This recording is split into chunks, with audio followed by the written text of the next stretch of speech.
বলবো যারা এখন ইয়াং আছেন, যাদের হারানোর কিচ্ছু নাই, হ্যাঁ, একটু ট্রাই করেন।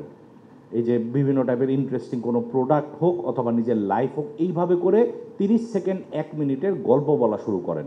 দেখবেন আস্তে আস্তে এটা আপনার মধ্যে ন্যাচারালি চলে আসছে এবং অডিয়েন্স বুঝবেও না কিভাবে জানি আপনার দ্বারা হুকড হয়ে যাচ্ছে। You need to add some value to it. Just video viral হয়ে যাচ্ছে, পোস্ট মানে শেয়ার করে ফেলতেছে, মিম ভাইরাল হয়ে যাচ্ছে, ওইটা দিয়ে আপনার কোনো কাজ নেই, কারণ আপনি যে এটার উদ্যোক্তা এটাই তো কেউ জানে না।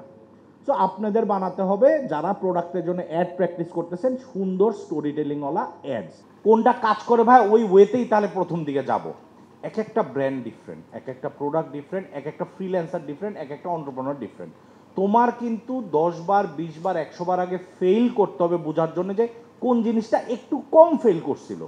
যেই জিনিসটা একটু কম ফেল করছে double down. So I believe যেটা আমরা করি এটা হচ্ছে গিয়ে অনেকবার দেই বাইর করার জন্য যে আমার উইনিং প্রোডাক্ট অথবা উইনিং লাইন্স অথবা উইনিং টাইপ ক্যাপশন কোনগুলো হবে।